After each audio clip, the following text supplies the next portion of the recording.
just in the last 20 years, we have had 3 different live-action iterations of Spider-Man completely disconnected from one another. And now we have a little bit more details on what the original trilogy pitch would have been. And these match up nicely with some old rumors and articles. So let's get to talking about the original Spider-Man trilogy.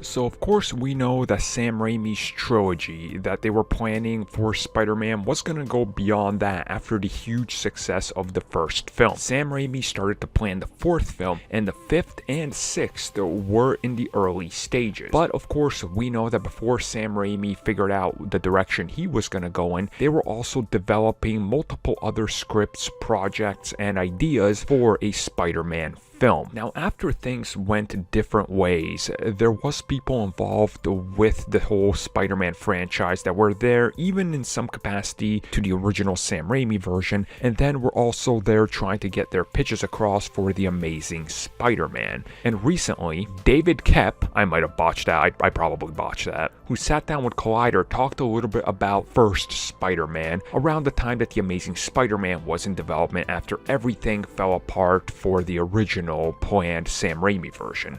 And he says that they were planning a sort of a movie with all sorts of assorted personalities in it, and how they were going to go back to the original ideas from the early Sam Raimi concepts and repurpose some of those. Now, unfortunately, I don't have the magazine scans here, and they're almost impossible to find online. But if you guys go back to old magazines from the early 2000s, I vividly remember, the rumor mill and all that running wild at the time. And the magazines talking about how Bruce Campbell might have been cast as Mysterio, and we know we were gonna get that, and how they were planning to use characters like Electro, and again, they were sort of repurposing that idea for the Amazing Spider-Man 2, but there was a lot of concepts that didn't end up making it into any live action that were sort of sitting there in the back of people's minds since the beginning, and unfortunately we never got to see them. But eventually he says, it just kind of played out the way it did, and things ended up going into different directions. They started pulling out old things, and some of the other ideas were even repurposed in other properties. Now, what that means,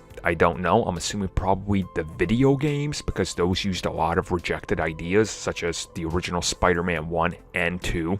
And then he also adds what his original trilogy was, and it was going to be telling the story of Gwen Stacy and Harry Osborn. But everything was spaced out differently. He wanted Gwen to be killed in the middle of the second movie, because they were trying to sort of follow a Empire Strikes Back model, he says, with different villains and all sorts of different ideas that just never ended up panning out. And some of these